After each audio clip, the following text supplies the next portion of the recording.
So for my project, I'm going to do a tapestry, and this tapestry is 25 stitches wide. I could make it larger or smaller if I wanted to, but I don't, so I'm making mine 25 stitches wide. So to start this, I know that I want a rod at the bottom and the top of my tapestry. So there's a bunch of different ways that you can do have things that hold your tapestry straight.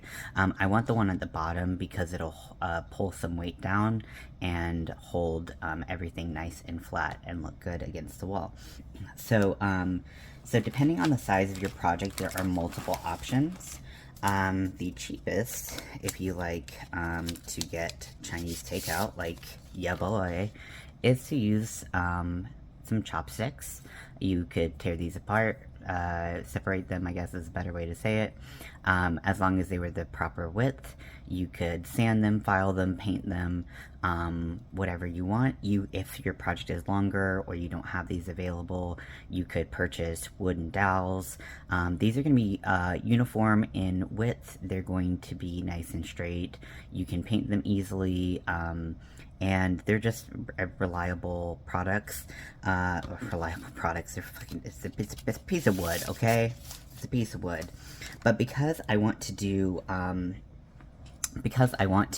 this project for my Swamp Witch kind of era that probably doesn't have an end, I went out and I cut some twigs. And so they don't have to be uniform in size. One can be larger, one can be smaller. I'm going to be using the loop stitch to attach these. Now you can find one with more, I would say organic shapes, but this is literally organic, so, but just kind of with more curves and things like that. I would say at the bottom, it's probably easiest if your dowel or whatever you're using is straight. But definitely at the top, you can definitely have a lot of variation, because at the top, really, you just need 2 or more anchor points for the piece to hang.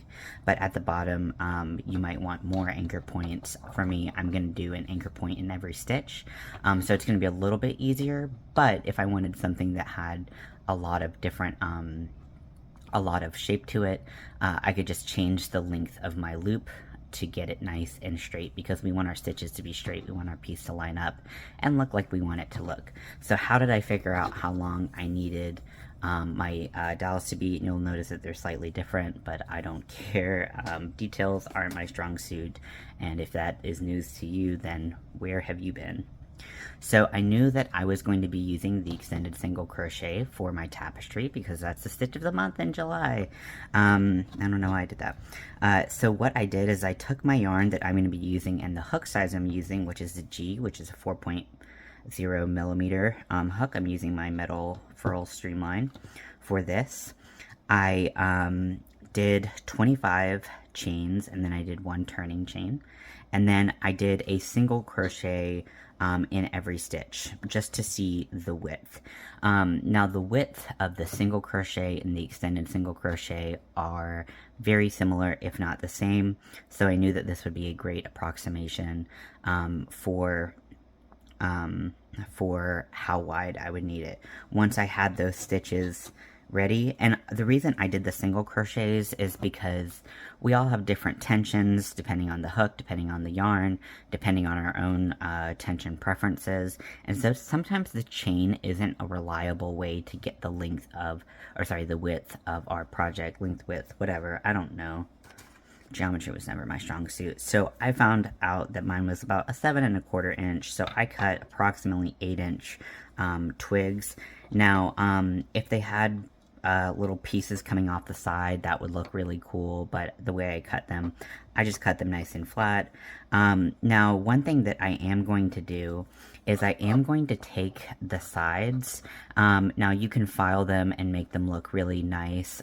You could paint the stick if you wanted to, but I wanted that kind of like earthy swamp feel, so I'm going to keep it unpainted.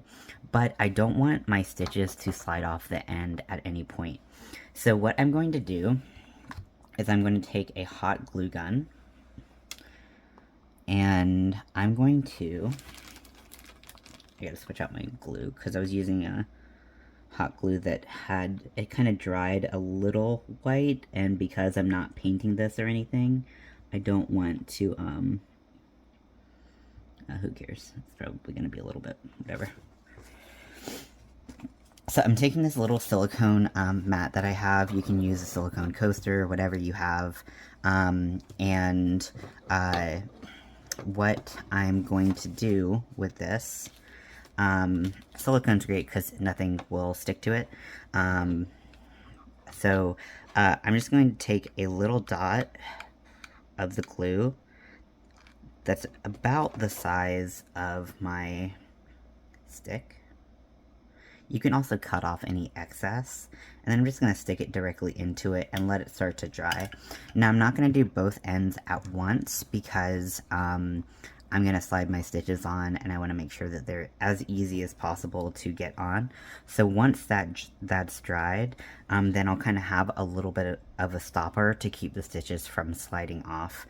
And also the texture of hot glue, things don't slide over it very easily, so the stitches are going to be much more secure. So I'm going to let that dry, and then we'll start our stitches. So to start my project, for the background, I'm going to be using Red Heart Super Saver Metallic, and this is in the color Black Gold. Pretty straightforward. It's black with a gold metallic strand swirled into it. I'm going to get this out of the way. I undid all of that work I had before that would just show me the size, and now we're going to start with the stitches. So my first we're going to leave a bit of a tail so we can sew in as easy as possible, and I'm going to create a slip knot. Then I'm going to insert my hook, tighten my loop a little bit, and I'm going to do whatever the width of my project I want, and so that for me is going to be 25 stitches, and then I'm going to add an additional one for a turning chain.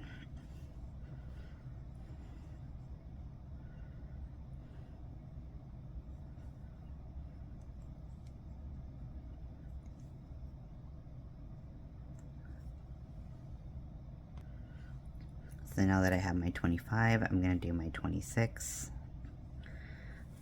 just for my turning chain. And then what I'm going to do, instead of doing an extended single crochet or a single crochet or any other stitch, we are going to do a loop stitch, and we're going to use that to start working our way onto our wooden dowel. Now there are some slight pokies, just because it's a natural stick.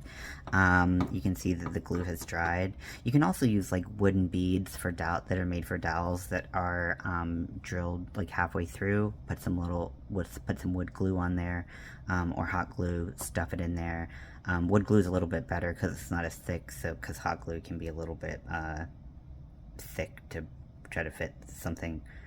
Put a bead that's fit for a dowel onto a dowel. But yeah, so I have this here, right, like this. And so because we're going to be working from right to left, we are going to want the end with the stopper. This is the one that I don't have both ends glued. I have one that's open, and because it is a stick, it does have some texture here, so you just want to be careful as you're sliding on your stitches. So what I'm going to do, so a lot of time the loop stitch is done with using the finger as a method to hold the loop open, and for me that's not what I'm going to do. So I'm going to go in to the second stitch from the hook. So we have our turning chain. And so how this is going to work is we are going to, and I'm just going to do a single crochet. So I'm going to have it over the hook, and I'm going to go around the outside and around the hook, I said, the stick, this is a stick, and we're going to go around the back side. I'm going to do a better tutorial on this. Maybe it'll even end up as a stitch of the month, but today it's just about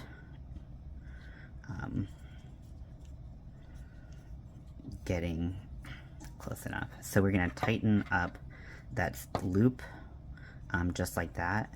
Then I'm going to come around and I'm going to go through both loops just like that. So I'm going to try this again and hopefully don't make it even harder, and I'm sure it's really hard to see, but this isn't a tutorial, it's just kind of showing you how I'm doing what I'm doing. I'm going to go into the next chain. I'm going to have that yarn. I'm using my finger just because I know how to do the loop stitch around my finger better than I do around another item. So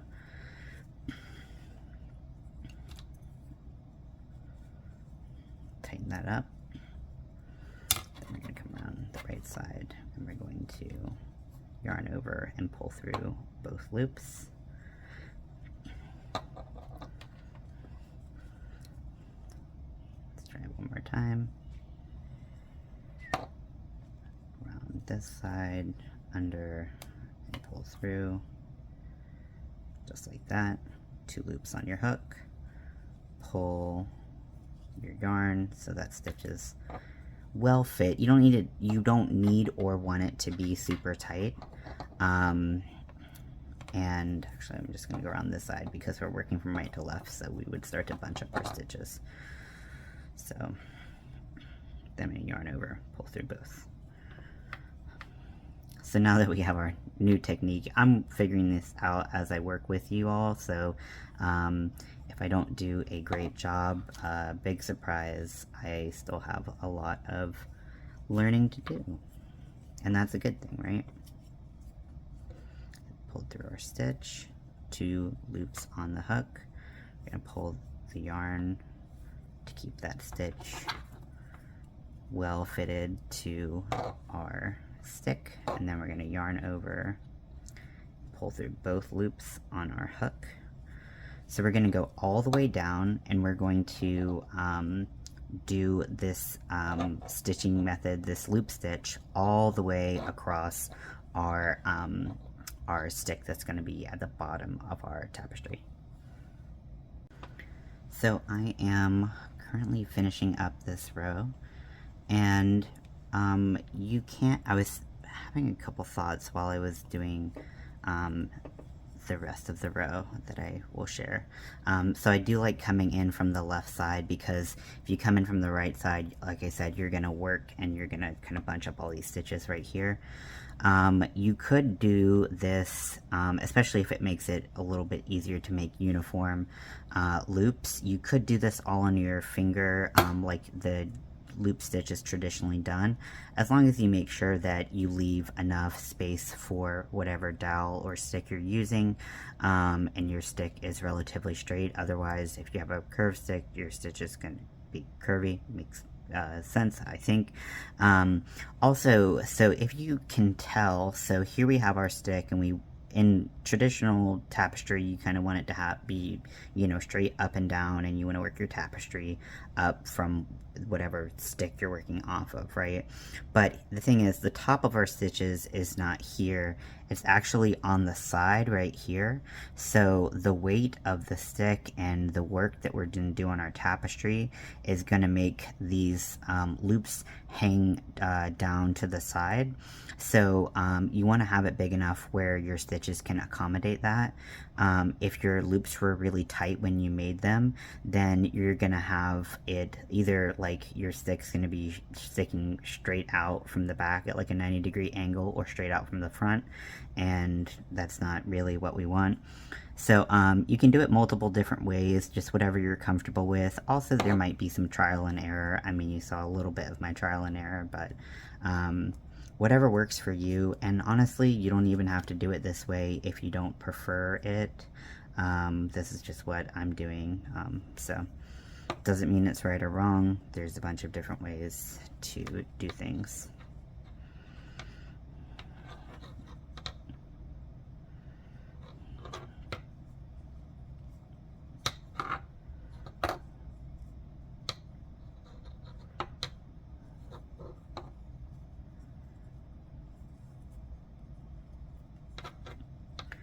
Also, a little bit larger loops, just slightly larger than what you need, will help it slide a little bit easier on the project, help you if you need to space your stitches a little bit differently on your dowel or whatever.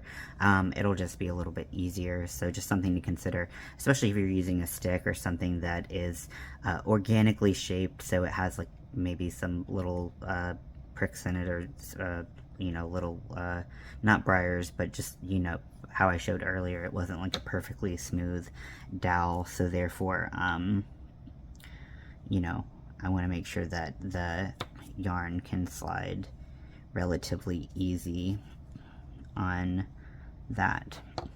I'm not going to be using this as the first row of my tapestry work. The reason why is because I feel like, what am I doing? The reason why is because, let's say your first row of tapestry work had color work in it. I feel like it would be pretty challenging personally, just with my color work skill, to change colors and do everything you needed right off the bat. So for me, I find it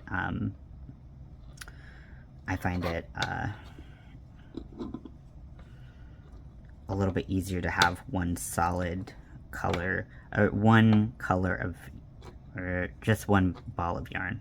Let's just say that, even if it's not a solid, just using that yarn. Just want to make sure that I didn't split the yarn because it was pulling a little weird. Okay, so I'm going to pull my loop up. I'm at the end of the row. Now, black yarn obviously can be difficult. This is just stick debris coming up, but see, because my loops are a little bit bigger, not crazy big, but the project will still turn sideways on it. I can still move my stitches around easy peasy, and because I'm using black yarn, even though it has the metallic, it still can be a little bit tricky when you're counting your stitches. So you can actually just count your stitches on your stick. So we just want to make sure that we're at the right number of stitches. So 1, 2, 3, 4, 5, 6, 7, 8, 9, 10, 11, 12, 13, 14, 15, 16, 17, 18, 19, 20, 21, 22, 23, 24, 25. I love when the counts match. So now I'm going to chain 1.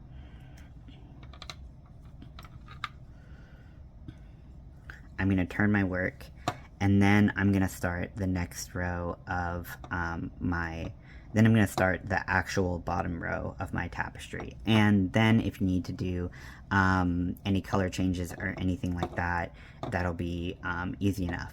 Again, when you are working with this particular stitch, your stitches, it's going to be so easy. It would be so easy to be like, what is directly opposite of the stick is the top of my stitches, but what is actually the top of your stitches is what you just came out of. So you kind of have to turn your stitches like this. It would be easy to get turned around and go from your bottom chain, but I promise that would be a lot harder to work out of. So you want to make sure that you're going into the top of your chain when you're working. It's not top of your chain, top of your stitches when you're working out of this. And because we left enough slack in our loops, the stick will hang nicely. Also, I'm going to glue this end. It'll help reduce any little pokies that might try to stab you along the way and catch your yarn as you're working. And then also it'll keep our stitches from potentially sliding off or doing whatever. So let's get started on this tapestry. Okay, so the first row, oh, that is the wrong end, that's the right end. What am I don't know what I'm doing, y'all.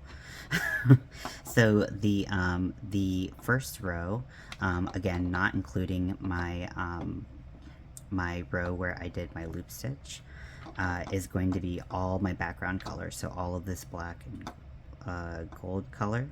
So I'm going to go into my stitch, I'm going to yarn over, pull through. I'm going to yarn over and pull through just the first loop. Remember, stitch of the month, we're going to do extended single crochet. Yarn over and pull through both. It's a little awkward with the stick at first, but it'll get better, don't worry.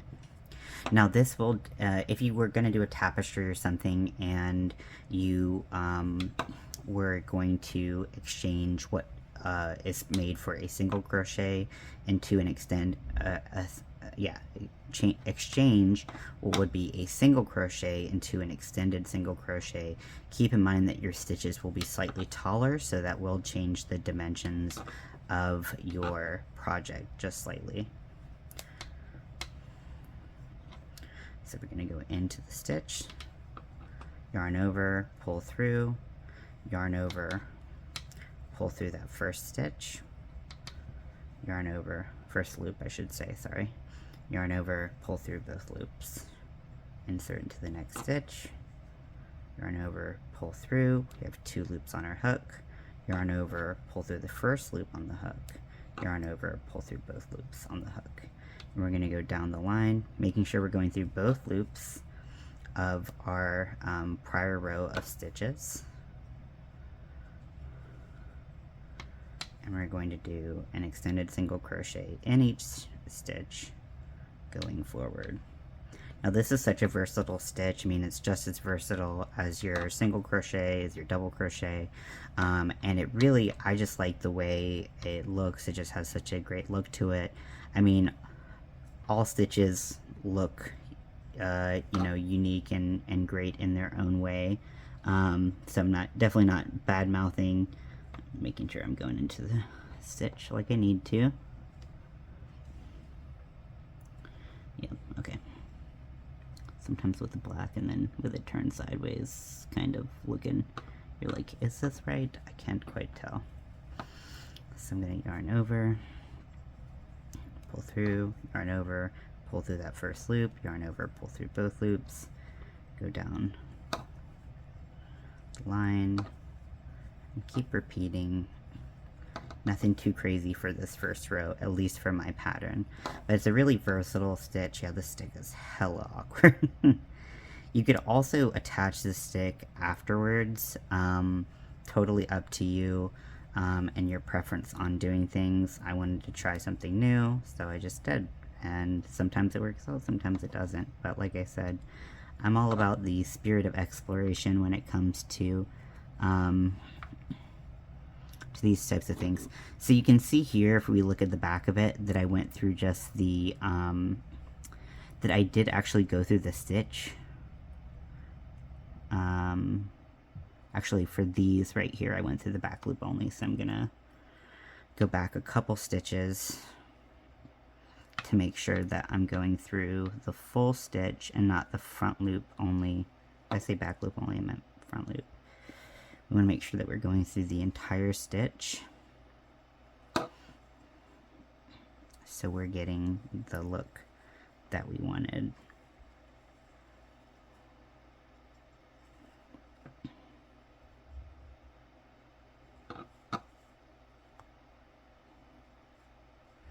And you can kind of tell, especially with darker yarn even, that you just went through the back loop or the front loop if you kind of see that ledge there, because that ledge shouldn't be there, like a ledge either off the front or off the back for this particular stitch. This stitch is not known for that. It's going to lay relatively evenly on the front and the back.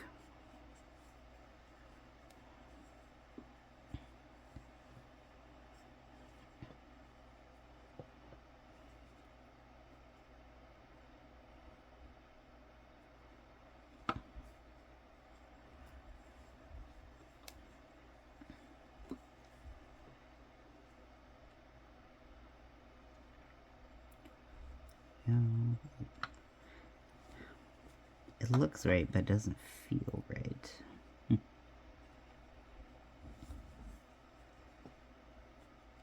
And you can see now there's not that like distinct ledge. It just kind of looks flat like that, which is what we want.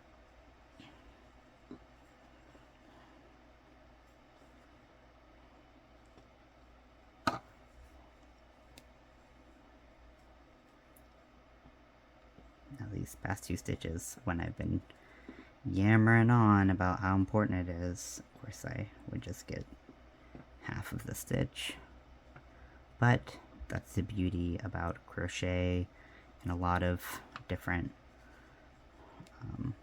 types of art, is you can undo what you did.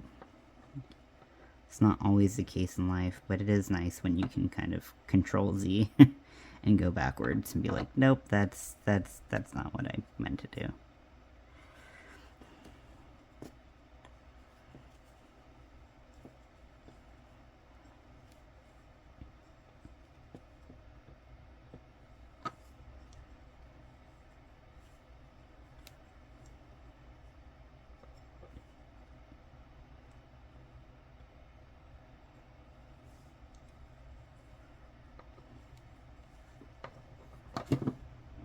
Move my mouse real quick just so my computer doesn't time out.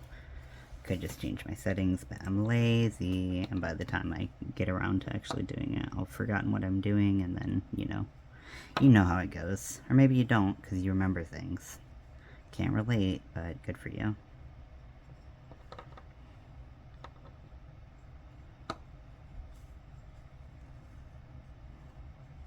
So this is an alpha pattern, and it looks like it was made for bracelets, because it's from a website called Bracelet Book, and I will share the link to the pattern. I found the graph on Pinterest, so it has a lot of applications outside of just bracelet or outside of just crochet.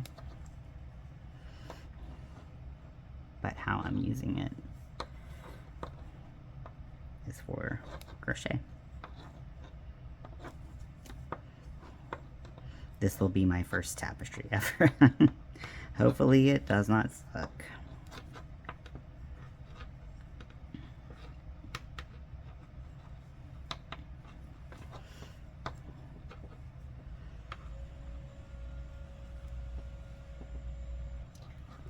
So now that I've completed the first row, we're going to, let's see. So, before I chain one, I'm going to, because sometimes the chain one can confuse people, might even confuse me, who knows. I'm going to use some stitch markers to point out where I'm going to start doing my color work. Now, I'm going to use bobbins to help me color control, yeah, whatever, not color control, but you know what I'm saying. I'm going to use bobbins to help me work through this pattern.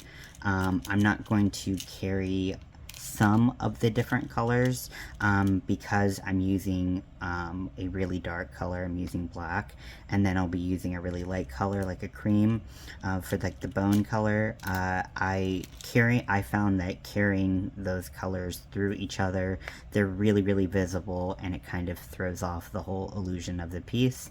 So I'm gonna have to do some bobbin work, which I've been scared to do, but I need to get over my fear and just, you know, grow a pair, or, you know, surgically get a pair. Anyways, we're not talking about my pair. Anyways, so the first color, the next row, all we're going to be doing is adding one stitch of our new color, and it's going to be right in the center. So it's going to be the 13th stitch from either side. Now my pattern is symmetrical, but if yours is not, make sure you know which side you're going to be coming from, which is the front facing side or facing directly from you. If it helps, you can have the image and then try to get a mirror image of that same pattern, so that it's a little bit easier to follow. So whatever works for you works for me, because it's your project, not mine. So 1, 2, 3, 4, 5, 6, 7, 8, 9, 10, 11, 12, 13. So I'm going to put my stitch marker right there, and then I'm going to count from this side. So remember, this is not a chain one space, this is a stitch. So 1, 2, 3, 4, 5, 6, 7, 8, 9, 10, 11, 12, 13. Perfect. So now that we know where our center stitch is, where we're going to be placing that bone color, we can chain 1, flip our work, and we can start working on the next row. So I chain 1, I turn my work, and now we are going to start the next row. So we're going to continue with our extended single crochets. Same color, got black and gold.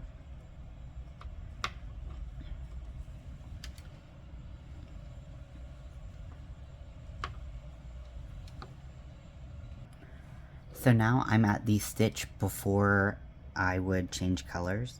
Now there's 2 ways that I know of, I'm sure there's more, to change colors when you are doing color work like this. First, you can do your last step of your stitch, pulling in that new color, and while this is easy, a lot of people, including myself, don't think it looks as clean generally as the other method, which is completing your method and then going through the 3rd loop, which I will show you, and working the new yarn in that way. So for the bone color, I'm going to be using the Lion Brand Skein Tones, and this is in the color Ivory. I really wanted to use these for a bunch of like skin tone, but I bought all the colors when they came out, and I really wanted to use them to make a bunch of dolls with different skin tones, and then I remembered, I hate making dolls, why did I think this was a good idea? But I think color inclusivity super matters.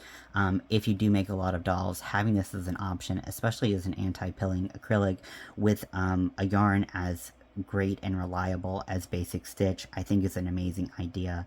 It was just something that I didn't do a lot myself, so I've had these for like literally since the Skein Tones came out, and I bought these directly from Lion Brand, no discount, paid shipping. Like, that's how dedicated to getting these I was. So I'm gonna pull that yarn out just for, you know, safekeeping. So what I'm going to do is I'm going to do the full extended single crochet into the next stitch. Now this is not the stitch that's going to have the color, the bone color in it. So I'm going to do my full stitch. So if you were going to change your yarn the other way, instead of pulling this through, you would pull through your new bone color. But I'm not going to do that because I like this way better personally. This is going to be pretty tricky to see with the black yarn, so I do apologize. So I finished the stitch, I did my extended single crochet, I'm going to pull my loop up, and I'm going to remove my hook. Next, I'm not going to do a slip knot or anything. I don't want to create a knot if I don't have to in this, because I'm just going to sew in the end later. Although this is looking a little worse for wear, so maybe I'll just pull that in right there. So if I pull the end of the working black yarn and the loop that I pulled up kind of apart, we can really see into that 3rd stitch a lot easier. So right next to the loop, from right to left, we're going to go into that, and then we're also going to go into the following loop that's right next to our working yarn, right there. We're going to put our hook through that, and we're going to pull our working yarn, our new color, through that. Then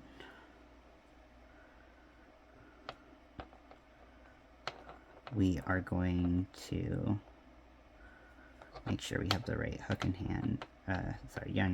Working yarn in hand. See, look, I had the tail, and I would have been all pissed off about that. Not really pissed off, just annoyed.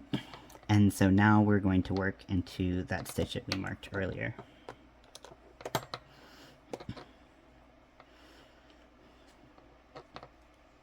Just getting everything out of the way. You can carry this one stitch, but it really just doesn't matter that much.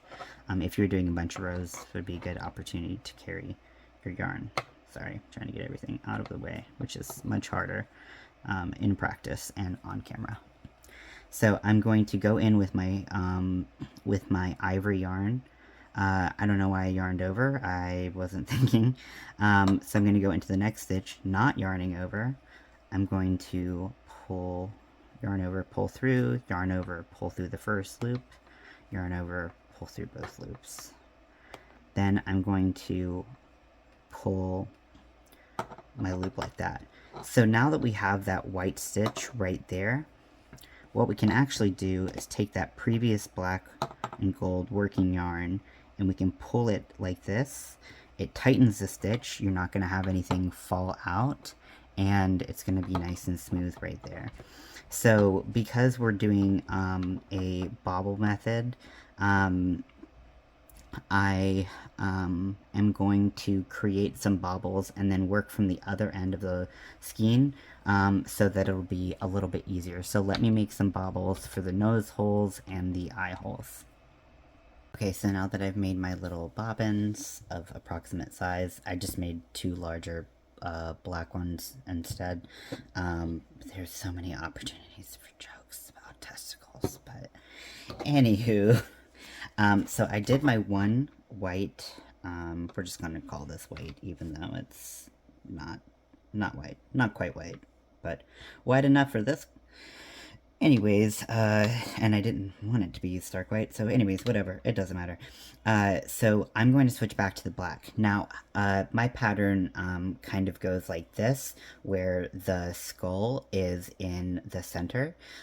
So I'm actually going to need, technically I would need another black bobbin to go this way. However, instead of doing that, I'm going to use the other end of my yarn skein, which is why I wanted to create my bobbins first.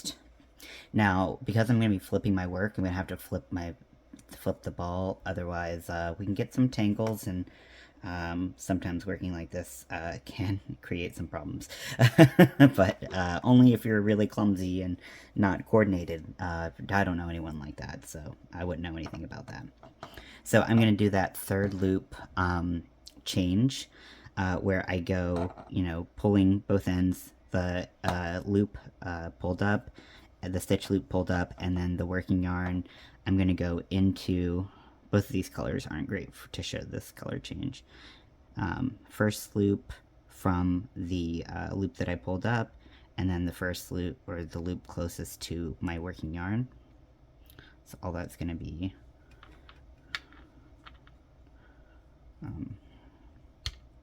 pull tight. Now I'm going to pull that a little bit tighter so it's nice looking stitch. And then I'm going to pull my black and gold yarn through. Now this yarn, I can, because I'm going to be going all the way to the end, I can go over it and work in that end a little bit easier. So I'm going to go into the next stitch, going to yarn over, pull through, and again, extended single crochet. We're going to yarn over, pull through the first loop, 2 loops on our hook, yarn over, pull through both, and I have that yarn end tucked in just like that.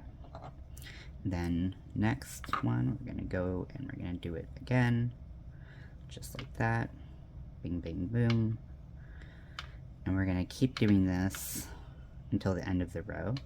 And we're just going to follow our pattern back and forth. Now there is a gray in my pattern for the eye holes and the nose holes. Even though they're gray in the pattern that I'm following, they're like a really dark gray. I decided that I wanted them to be the same color as the background because I thought it would look better because my background isn't completely black or isn't a full super dark shade, so I thought it would look better to show like the holes within it. Maybe it won't, we'll see about that, but I am using a lighter gray, so the lighter gray that goes and does some of the details throughout my tapestry, I will those ones I will carry the yarn through the bone colored skin tone stitches, and also I'll pull this color through the gray. I feel like that won't show as much, but and I don't feel the need to make bobbins for those, but for but for the black and the really dark colors and the really light colors, those will show as you work through them. So I'm going to continue working on this tapestry, and then we'll see where we get. So here is a picture of my large and in charge cat supervising my work. Here you can see that I've been working on some of the color changes. Please ignore the dirty coffee table. My ADHD has no bounds, and one thing that I did find when I was doing my color work is that I still had trouble kind of keeping the bobbins from getting all tangled, and my cat really liked, like, more than any project I think I've ever done, my cat was really dedicated to laying on top of the yarn as I worked on it, which made it really hard to flip the project.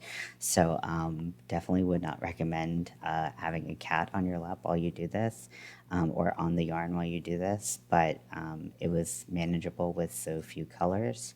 I did change over from doing no carrying of colors once I started to incorporate more gray into like the bone color. So as the skull goes up, instead of having distinct sections and distinct bobbins and everything like that, it was a lot easier to carry the yarn and kind of move it like I needed to, and it became a lot less difficult to do. So the bottom section was definitely a lot more challenging in flipping and moving everything than the top was, for me at least. So here I am showing what it looks like before I put the top dowel in. You can see that the bottom dowel has broken.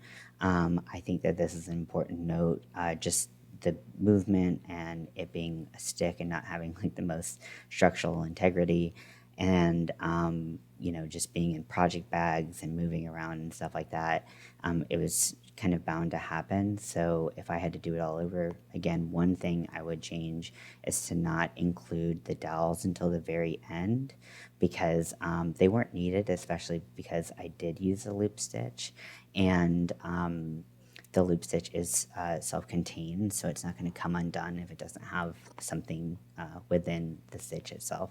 So it did help me kind of orient that first row after the loop stitch, because the loop stitch did turn the project a little bit. But other than that, I would say that there was no need to have the dowel in there. So I just kind of like taped it up and kind of hoped that it would hold until the end, which it did. But this is what it looks like. Also, my ends aren't sewn in. I just kind of laid them over the similarly colored segments that they were shown in, just to take a half-decent picture, but really the ends aren't sewn in. It was really easy to sew the ends in. They're probably like 15, but relatively simple, and I did use Elise's fabric tack, I think it's called, to secure my ends in, so there wasn't any extreme tying or anything like that. But this is what it looks like before I put the top dowel in. And then once I put the dowel in, so these two pictures, the one on the left is the one with the flash, and you can really see that gold in the black background. So you get that shiny effect, that kind of magic that fabric, or not fabric, that yarn has. And then even without the flash, I think it looks really great. I'm definitely like super addicted to making tapestries now. This is definitely so much better than I could have ever imagined. Another thing I would have changed is the string that I used on top was just a piece of the black yarn, and I felt like even though the tapestry itself was not heavy, the sticks were not heavy, I did feel like a little nervous about the strength of just that yarn holding everything up. So I think maybe like a softer wire, or like, I don't know, something a little bit stronger and a little bit more secure might be in my future. But I'm super happy with how this turned out. I'm obsessed with it. I feel like this is one of my favorite projects ever, and I can't express how much I'm excited about this. So this is done entirely using the extended single crochet, with the exception of the top row and the bottom row, which are which are the loop stitch, and those are just to hold the dowels in place, and you could do tassels or you could do something else, but for me, I just really wanted to use the stitch and show it off like I did, and I'm really happy with the way it turned out. I hope you enjoyed and were able to use the extended single crochet stitch, which was a stitch of the month for July. And I also hope that you're looking forward to August's stitch of the month. And I can't wait to see all your applications for that as well. So I hope you have a great day, and I will talk to you later. Thank you so much for watching.